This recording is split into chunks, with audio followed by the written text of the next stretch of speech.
marzo del 2004 empecé a hacer prácticas profesionales en el Museo de Historia Mexicana. Yo creo que desde segundo grado de secundaria fue que encontré la vocación y el ánimo por buscar trabajar en un museo. Lo tenía como claro. Entonces, mi intención fue como tener un acercamiento a la historia del arte, a la teoría del arte, a la filosofía del arte, a la antropología del arte, como ir, buscar mi camino hacia allá, no a producir. Yo no produzco, nunca he hecho nada de eso, ni nunca me interesó hacerlo. ¿Tenías esa claridad de la... Sí, creo que pues la ubiqué muy pronto o muy temprana edad. Entonces, en ese interés, pues lo que busqué fue primero encontrar una preparatoria que me permitiera como empezar a tener mi primer acercamiento con eso. Y yo entré a la preparatoria Pablo Olivas de la Autónoma de Nuevo León, que es una preparatoria técnica, y la carrera técnica que tomé se llama Diseño y Comunicación Visual.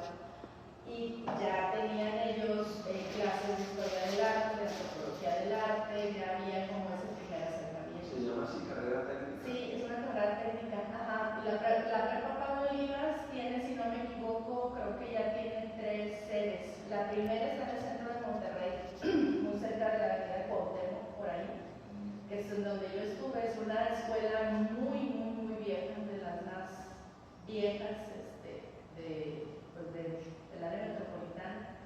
Tienen otra sede al poniente y otra más, no recuerdo en dónde.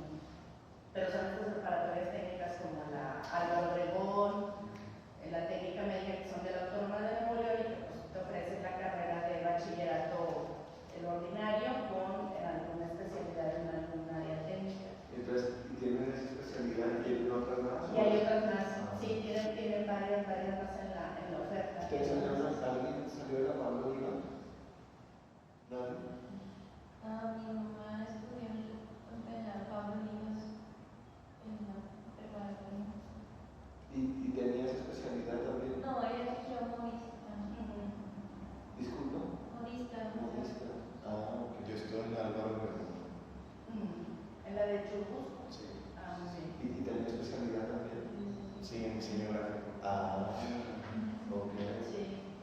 Sí, entonces, pues ese fue como el primer paso en el que yo busqué como empezar a tener un acercamiento y conocimiento ya sobre pues, las artes. Y luego, pues como lo que seguía de manera natural era buscar entrar a la Facultad de Artes Visuales para continuar con esa formación pues, teórica sobre todo. Y como segunda opción siempre la vi y pues no la he descartado aún, estudiar historia en la Facultad de Filosofía y Letras. Entonces, pues bueno, entré a visuales y la situación que les digo era esta de artes camarógrafas, que hoy es medios audiovisuales si no me equivoco. Y en aquel momento el programa académico sí había mucha inclinación sobre el conocimiento del arte en general, sobre historia del arte universal, mexicano, latinoamericano, mucha teoría del arte, mucha filosofía del arte, había como mucha reflexión sobre eso. Entonces, creo que sí reforcé esta parte que me interesaba, pero mi objetivo seguía siendo un museo. Entonces, busqué acercarme al Museo de Historia para, pues bueno, como cumplir con este requisito famoso como opción que existía, no sé si lo sigue siendo, para titulación, y busqué hacer las prácticas profesionales en el Museo de Historia Mexicana. Entonces, la primera parte o la que hubo oportunidad que yo hiciera las prácticas era un área de eventos del Museo de Historia Mexicana. En aquel momento el Museo de Historia Mexicana iba a cumplir 10 años apenas de vida. Este noviembre el museo va a cumplir 30 años. Entonces cuando yo entré estaba a punto de cumplir los 10 años y estaban como que ya en esta pues, preparación de eventos y de cosas en torno al 10º aniversario del museo. Y pues estuve ahí, digamos que colaborando en ciertas áreas. Y luego surgió como dentro de las mismas prácticas, una oportunidad de dar recorridos guiados a ciertos grupos, de ofrecerles recuerdo que la exposición temporal se llamaba Monjas Coronadas, que era una manifestación muy importante plástica sobre un género pictórico en donde se retrataba a novicias o a monjas durante el siglo XVIII, finales del siglo XVII, y hubo una tesis doctoral de la doctora, no me acuerdo ahora cómo se llama, pero fue un documento que ella desarrolló como en 10 años, un trabajo de investigación que terminó convirtiéndose en una exposición temporal. Y esa exposición se presentó en el Museo de Historia Mexicana, estuvo itinerando por varias partes del país, incluso se conformaba de varias colecciones que venían, si no me equivoco, de Bolivia, del Ecuador, de ciertas regiones, y así fue como se hizo esa exposición temporal, y empecé como a tener un primer ya acercamiento en forma pues a los guiones históricos, a los guiones museográficos, etc. Entonces ya empecé como a tener un poco más de claridad sobre el funcionamiento de la parte que me interesaba en los museos. No los eventos, no la gestión cultural, no esas cosas, sino hacer exposiciones, entender de las colecciones, de los acervos históricos y artísticos, y así fue como empecé. Entonces hubo una oportunidad de trabajo en el Museo de Historia y me quedé a trabajar ahí. En el Museo de Historia trabajé, bueno, primero era el Museo de Historia Mexicana únicamente. Luego en el 2006 nació el Museo del Palacio y luego en el 2007 nació el Museo del Noreste. Me tocó el nacimiento de esos dos espacios y trabajé para los tres museos de historia 16 años. Wow. Sí, estuve trabajando ahí, siempre en la coordinación de exposiciones. Empecé en el puesto más bajo dentro del área de colecciones, que es digamos que tareas muy operativas sobre la conservación, el mantenimiento de las colecciones, montajes, embalajes, ese tipo de cosas como muy operativas.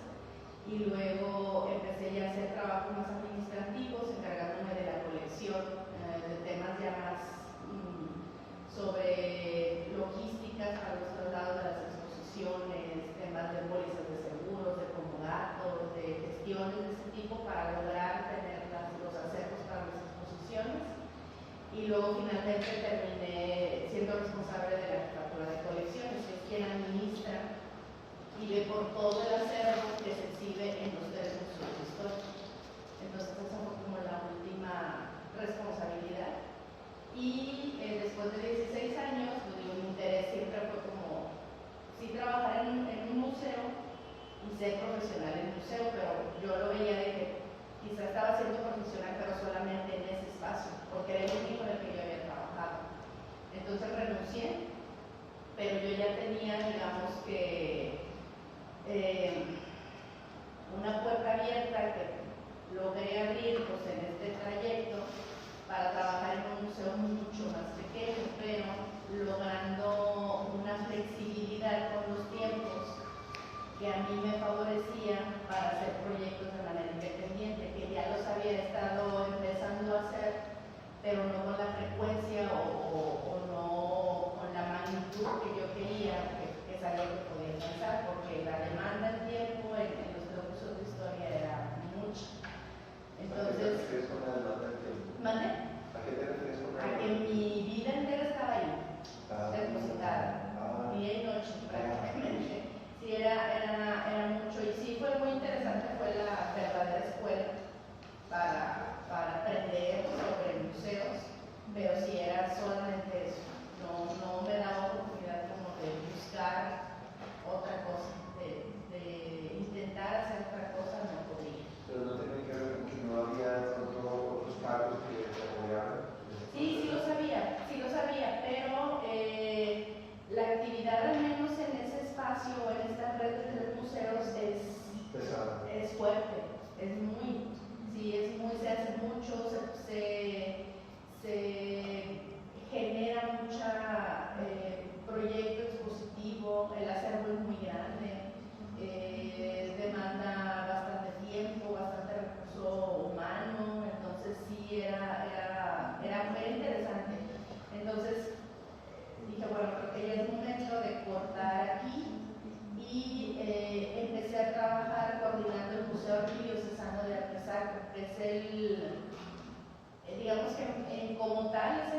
único museo de arte sacro que hay en Monterrey. ¿Dónde está eso? Está en el centro de Monterrey, está en la esquina de 15 de Mayo y Vicente Guerrero, a unos pasos de la Avenida Juárez. Ese museo depende de la Arquidiócesis de Monterrey. Hay muchos museos de arte sacro en el país, pero realmente son pocos los que son administrados directamente por la iglesia. Entonces este es uno de ellos. El espacio, Intentar ubicarlo, pero no. sí, es ¿Qué lugar hay cerca? la Basílica del Roble, Ah, Juárez, la primera esquina de 15 de Mayo. Bueno, es un edificio que está a un lado de la Basílica del no Roble. está tan promocionado, ¿verdad? No lo está. No estamos en eso, buscando como ayudarle a posicionarlo, porque el museo este próximo mes de abril cumple 9 años ya de operación. 9 años, sí. Entonces, pues bueno, se han estado como que buscando hacer sí, más difusión, exposiciones un poco más pues ruidosas en el sentido de aquí está. El acervo es muy rico, es muy vasto, es muy interesante, muy valioso. Entonces, Museo Arquidiocesano. sí, Museo Arquidiocesano de Arte Sacro. Así es. Entonces yo terminé el Museo de Historia, ya tenía digamos, apalabrado el ingreso al Museo de Arte Sacro y fue lo que hice. O sea, terminé hoy en el Museo de Historia Mexicana y mañana ya estaba en el Arte Sacro. Yo no, como que yo los descansos y esto de buscar, terminar, hacer y luego no puedo. Entonces fue inmediato y en el Museo de Arte Sacro, aunque es un espacio muchísimo más pequeño y la dinámica y la demanda es muy distinta, por ejemplo ahí, además de temas administrativos que tienen que ver con la colección, también he tratado de entender cómo funciona la difusión de un espacio cultural, porque eso yo no lo hacía. O sea, en el Museo de Historia Mexicana ya estaba un engranaje muy bien diseñado, con un área de comunicación, un área de eventos, un área de difusión, ya estaba como todo muy seccionado, muy organizado de esa manera, pero acá no. O sea, cada 2 personas hacen todo. Entonces es como entender cómo comunicarte con estos canales de difusión, cómo hacerlo para lograr que sea un mínimo impacto. Y creo que poco a poco sí hemos notado algunos cambios que se reflejan simplemente en la cantidad de visitantes que se reportan en nuestras mesas. Entonces pues creo que va bien. Sí, entonces viendo temas también de difusión, pero por ejemplo también resolviendo temas museográficos, que eso yo no lo hacía. O sea, yo administraba las colecciones, yo trabajaba en la conservación de las colecciones, en sus gestiones para que llegue la colección, para que lleguen los camiones, los trailers, los comisarios, lo que tenga que llegar y que estén las colecciones listas y dispuestas para montar. Pero yo no me encargaba de temas museográficos, entonces ahora lo tengo que resolver también. Y ha sido, pues creo que hasta sencillo. Yo pensé que iba a ser un poco más complicado. Pero bueno, creo que se ha resuelto hasta ahorita y en temas que tienen que ver como con mi carrera profesional en museos, esos son los que pues en los que he trabajado pues ya 19 años. Wow. En museos, ajá. ¿Cada cuánto cambian las exposiciones?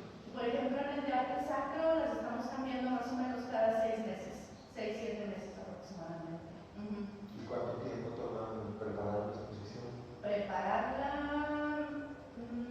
yo creo que entre la curaduría, la selección, los textos y demás, yo creo que pensaría que 4 meses aproximadamente. ¿Y con qué tiempo de antelación deciden la agenda? Por ejemplo, ahora el cambio de exposición que tenemos va a suceder a finales del mes de agosto. Digamos que la próxima semana empezamos a trabajar en una como primera curaduría de colección para agosto. Sí, entonces creo que sí es un tiempo interesante, porque bueno, también depende de la magnitud de la exposición, pues es el tiempo con el que nos anticipamos a un proyecto, porque pues hay exposiciones que son, no sé, que involucran a lo mejor una gestión con colecciones internacionales o con ese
son como los medios que más se exponen en estos contextos y qué significa como asegurarlos, embalarlos, exponerlos.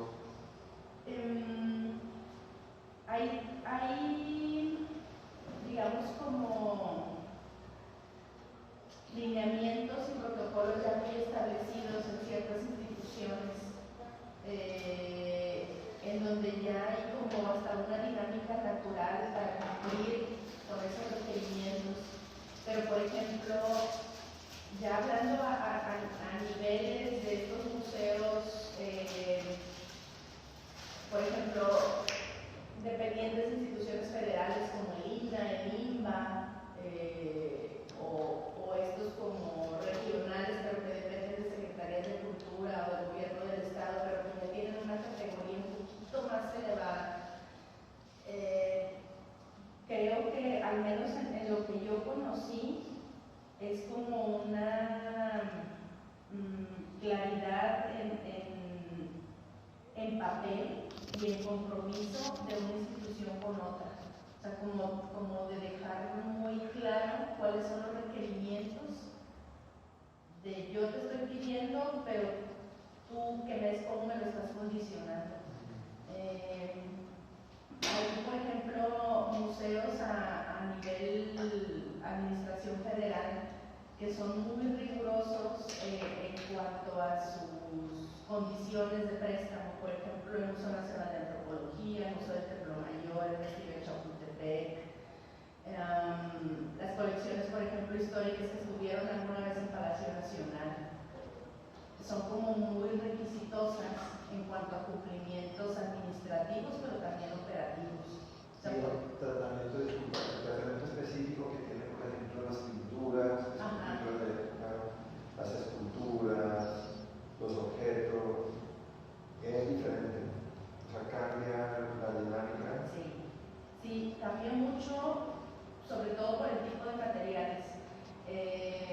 Por ejemplo, no son las mismas, digamos, que condiciones en cuanto a maniobra para una colección arqueológica que para una colección textil.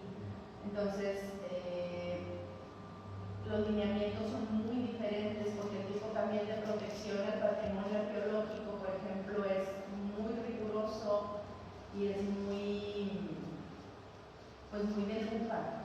Por ejemplo, con antropología e historia, con el INA. Hay protocolos. Sí, hay lineamientos muy rigurosos que se tienen que seguir. En algún momento yo tuve un acercamiento para una búsqueda de préstamo de unos documentos del Archivo General de la Nación. O sea, papel. Y eran intocables. Muy difíciles de cumplir. Muy difíciles de cumplir. O sea, es un museo internacional que tiene. Sí. Pero los seguros son muy caros. Los seguros son muy caros, los procedimientos luego de custodia también de traslado aéreo, terrestre, de un lugar a otro, las condiciones luego también de los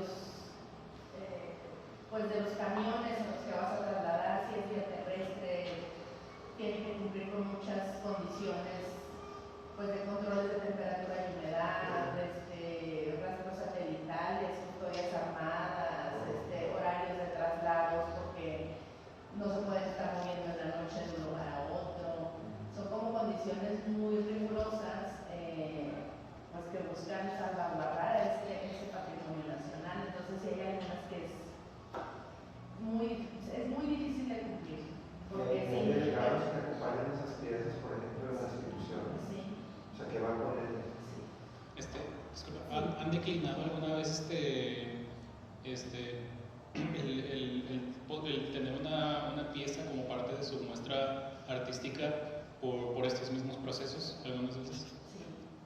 Sí, ha habido varias colecciones con las que económicamente no se puede cumplir, no falta el recurso o las condiciones que tienes a lo mejor en ese momento que puedes ofrecer en tu recinto sobre niveles de temperatura y humedad y de controles de iluminación, pues no cumplen quizá con el requisito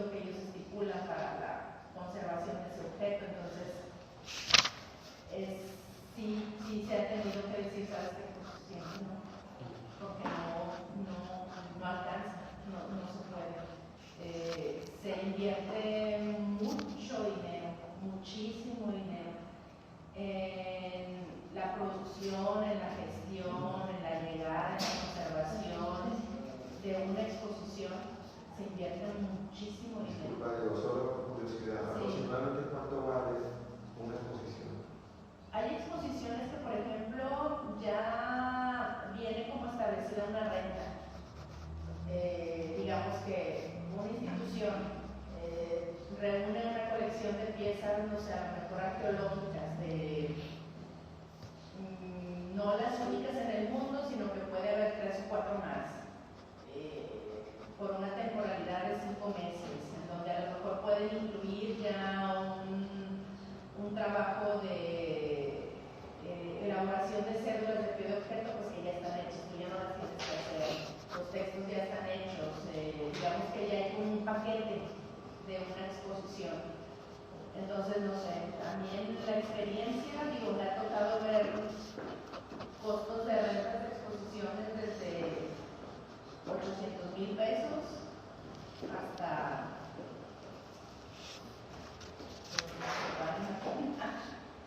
sí, hasta lo que se puedan imaginar. Sí, hay proyectos muy costosos y hay otros que no rentan la exposición, pero es, ok, te la presto bajo todas estas condiciones, pero son exposiciones que tú tienes que ser responsable de hacer toda la recolección. Entonces, a lo mejor es una exposición en donde las obras están dispersas en territorio nacional, entonces tienes que hacer una logística y eso involucra gasto, porque a lo mejor tienes que recolectar una escultura en Oaxaca, 3 pinturas en Guadalajara, 5 más en la Ciudad de México, 3 más en Tijuana. Pero el guión curatorial ya existe. ¿Mande? Ahí existe ya un guión curatorial, ¿o no? En algunos de los casos no existe. O sea, ustedes No, dicen, exacto, sí, lo vamos a hacer Sí. y nos vamos. Sí, porque por ejemplo, hablando del Museo de Historia Mexicana, el Museo de Historia Mexicana hay muchas exposiciones que las produce de cero el museo. O sea, el museo trabaja los textos, hace el trabajo curatorial, hace las gestiones, trabaja los contratos, elabora. Depende de dónde vengan las colecciones, sí, porque hay exposiciones que ya están hechas y a lo mejor resultan muchísimo más costosas que una que el museo gestiona. Entonces, es muy cambiante, es muy cambiante un proyecto de otro. Pero si empiezas de cero, te tardas más tiempo, ¿no?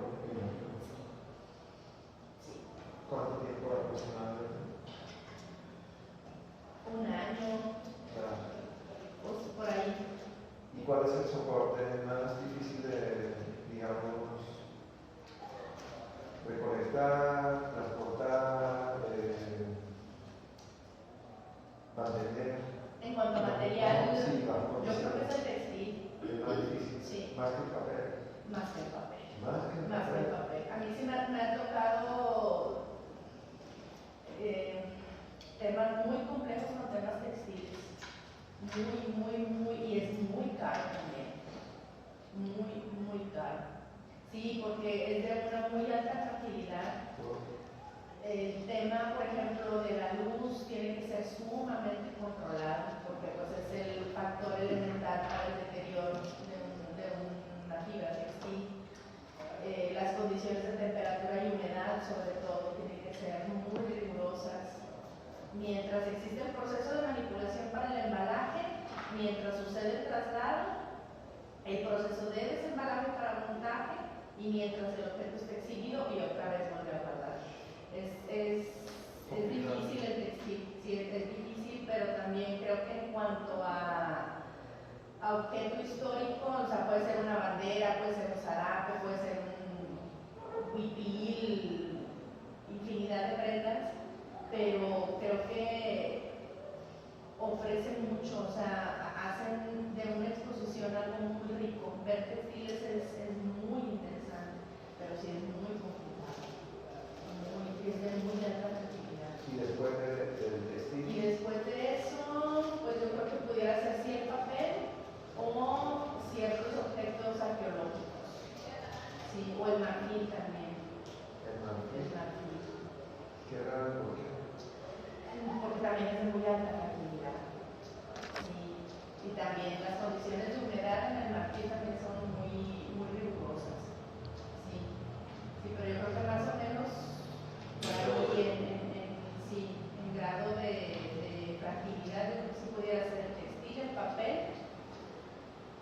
objetos arqueológicos y marfil, más o menos creo que va por ahí. ¿Y a la pintura cómo le va? A la pintura depende del soporte. Por ejemplo, creo que al menos en la experiencia, la que he visto como con mayor tranquilidad es la pintura sobre tabla. Sí, sobre tela creo que Es más resistente. puede, sí. Creo que no demanda demasiado comparado con la tabla, por ejemplo. Con la pintura sobre lámina también pudiera ser un poquito complicada, pero creo que la tabla más. Y las piezas que son talladas en madera. Depende de las dimensiones, pero creo que eso se resuelve. Que hago así como memoria de objetos de ese tipo que me ha tocado mover y no, creo que no hay, se resuelve, sí, pero sí, lo más difícil, bueno, al menos en la experiencia ha sido el textil. Y una anécdota que tenga Bueno, de dificultad. por ejemplo, hablando de textiles, en el 2016, si no me equivoco, hubo una exposición en Túnez, no sé si alguno de ustedes alcanzó a verla, que se llamaba Hilos de Historia. Creo que por aquí traigo el slide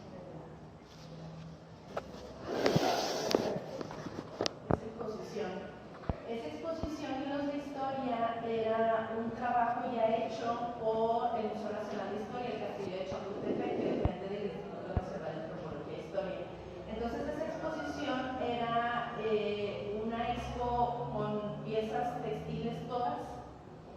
Había vestidos de alta costura de final del siglo XIX, principios del siglo XX, había prendas históricas, por ejemplo, hablando de, no sé, trajes sastres de Benito Juárez o fracs de Francisco I. Madero o alguna casaca de José María Morelos, banderas históricas, había que todo era textil. Entonces era civil, era militar, era como una combinación de cosas. Esa exposición fue como un proyecto expositivo muy interesante que desarrolló íntegro el Museo Nacional de Historia. Ellos hicieron la curaduría, ellos trabajaron los textos, los guiones, hicieron absolutamente todo. Entonces, cuando el Museo de Historia ve esa exposición, las personas responsables de esta búsqueda de exposiciones ven esta expo, levantan la mano y dicen, bueno, yo la quiero que itinere, que venga a Monterrey, y empiezan una gestión. Entonces, las gestiones para llegar, o sea, gestiones administrativas para llegar a esta exposición tardaron como 2 años. El proceso de embalaje de esta exposición lo teníamos contemplado que nos llevara una semana, semana y media aproximadamente. Fueron 4 semanas en realidad. Solo embalaje, pieza por pieza. No valen los maniquís, ¿verdad? No. O sea, los desmontan. Se desmontan. Los maniquís estaban hechos a medida, uno por uno, porque tenían ciertas dimensiones en cuanto a, o sea, por ejemplo, si era una prenda de mujer, pues cierta dimensión en la cintura, cierta dimensión en los hombros, cierta dimensión en cada una de las partes. Todo eso condicionado para la preservación de la obra, que Exacto. un soporte apto para que el mismo soporte no dañe la pieza. Exacto. Sí, que por ejemplo los soportes todos estaban recubiertos o los maniquíes estaban recubiertos con materiales libres de ácido, que cumplía con ciertas condiciones para que el primer contacto con la prenda textil, que era la que teníamos que conservar, pues no se deteriorara. Vino un equipo de 6 restauradores, especialistas en textiles, para hacer el desembalaje de cada una de las cajas y luego hacer el montaje en cada uno de los maniquís con aplicación de vapor muy controlado, con agua destilada, planchar cada una de las piezas y hacer el montaje. Entonces sí son como procesos muy largos que lógicamente cuestan mucho. Entonces, ¿Estaban otras vitrinas o estaban...? sí, todo estaba detrás del vitrina, todo. ¿Quién trabajaba? absolutamente todo. ¿Cómo Sí, se realizó exposición? sí, y debe haber fotos en internet, si la buscan así como hilos de historia, no, era una colección bellísima. ¿Y las bellísima. personas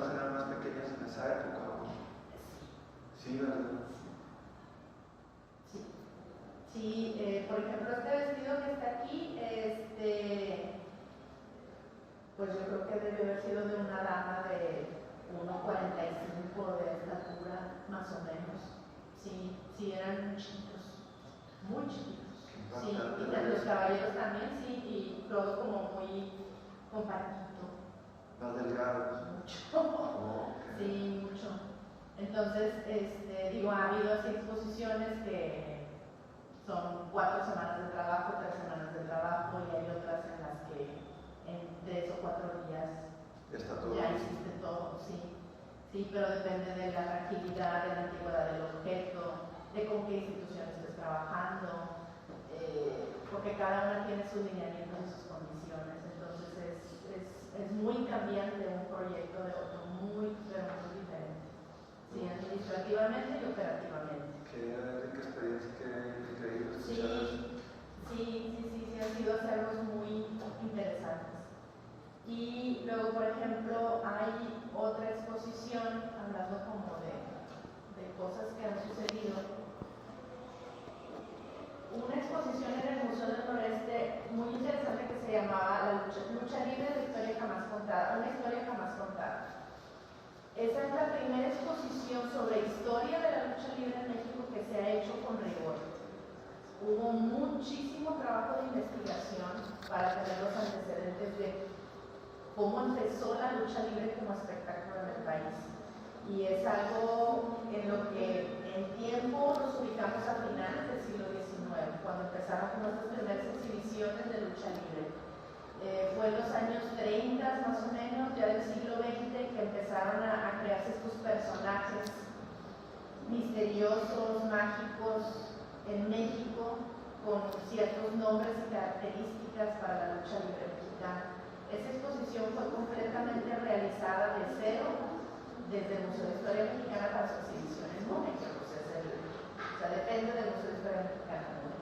Entonces aquí nos encontramos el señor de corbata roja que está aquí, él se llama Cristian Zimmer. Cristian es de la Ciudad de México y es el coleccionista de lucha libre más grande de todo el mundo.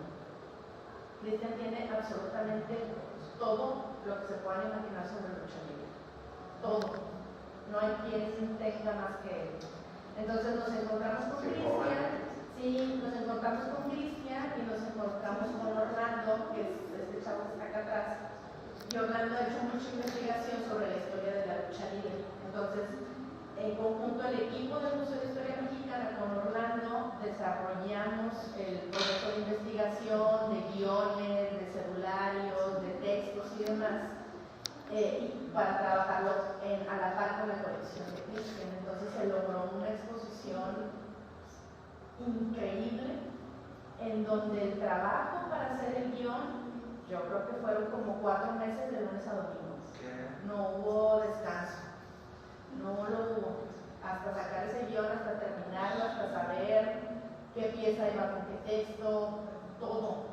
Hubo mucha búsqueda de material audiovisual, de estos grandes encuentros de lucha libre a nivel nacional, a nivel regional. Por ejemplo, aquí en la Plaza de Toros de Monterrey hubo grandes encuentros de lucha libre que estaban documentados en video de los años 80, de principios de los 90, entonces trató de hacer el rescate audiovisual de todo ese material para presentarlo, porque no sé, se lograba como conjuntar el trabajo audiovisual que estaba pues capturado a lo mejor en una mediana calidad, pero que existía, con el material físico que tenía Cristian. Entonces eran máscaras luchadas, eran máscaras que se habían perdido en ese combate, en ese encuentro. Entonces tenías todo redondeado, tenías el cartel, tenías el video y tenías la máscara, o tenías el cinturón, o sea, tenías todo. Pero sí fue una exposición muy cansada. ¿Hubo publicación? No hubo publicación. No hubo. Porque luego también pasa que, al menos en el Museo de Historia Mexicana, el equipo que hace las exposiciones es muy pequeño. O sea, son 3, 4 personas, 5 las que desarrollan todo el trabajo. Entonces, ¿quién hace el catálogo? Falta una persona en el lugar. 1, 2, 3, muchas más. Sí, siempre va a ser recursos humanos. Porque es una pena que tanto esfuerzo no se haya condensado. Sí, entonces no alcanza, pero bueno, queda ahí el trabajo, y sí ha habido exposiciones pues muy demandantes, entonces son trabajos de muchos Me arrepiento de no haber visto la del traje. ¿Mande? Me arrepiento de no haber visto la del traje. Sí, esta fue en el 2013, esta exposición, hace 11 años. Sí, entonces digo, así ha habido pues, ¿Qué es lo que hay pegado aquí? son puros monitos de lucha, Ah, de luchitos. Sí, okay. todo esto son monitos de lucha, sí, chiquitillos, esos de juguete. Por ejemplo, hablando de cosas aparte de los museos que ha tocado hacer,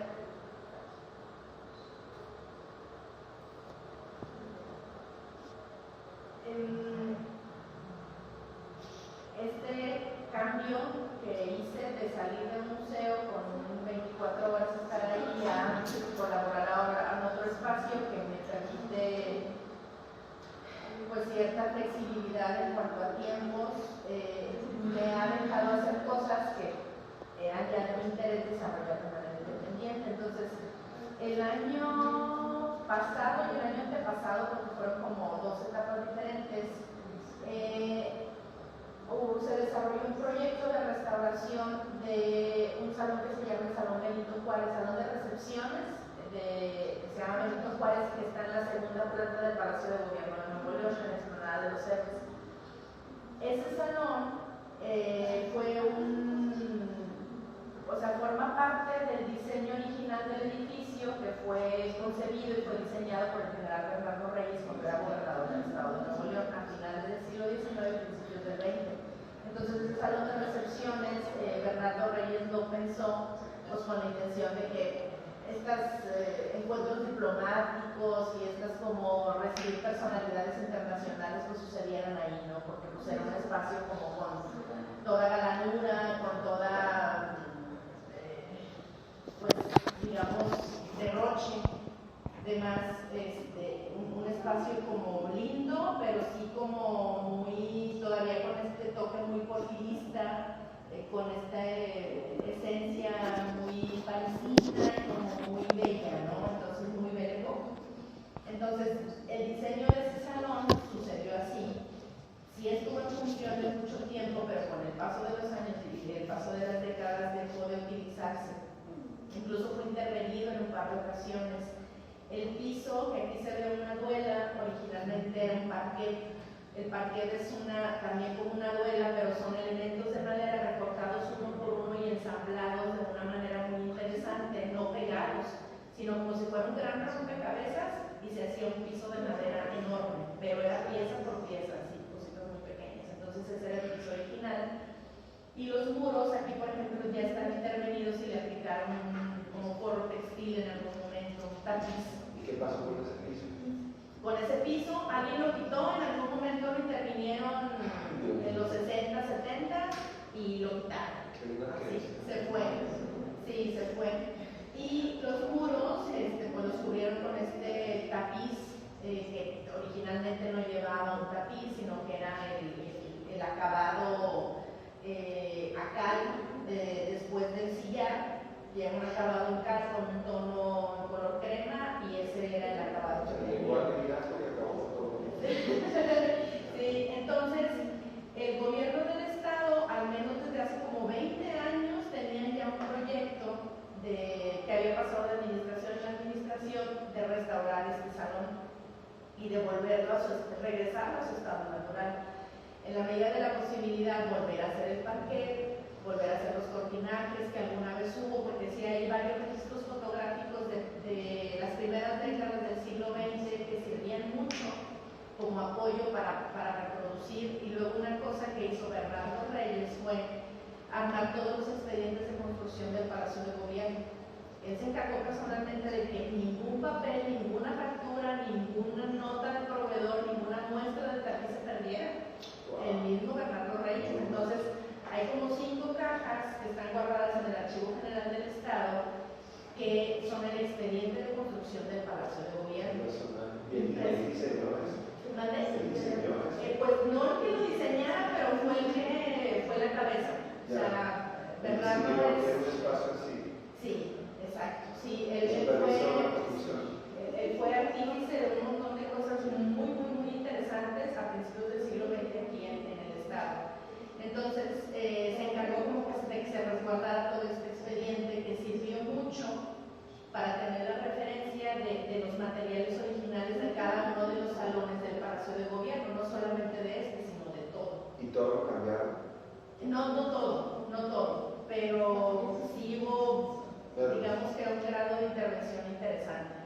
Entonces, toma el proyecto de intervención ya la Secretaría de Cultura del Gobierno del Estado y empiezan a hacer pues esta búsqueda de restauradores para los cielos, de restauradores para las puertas, para los muros, para los espejos, para todos los elementos que estaban en el espacio.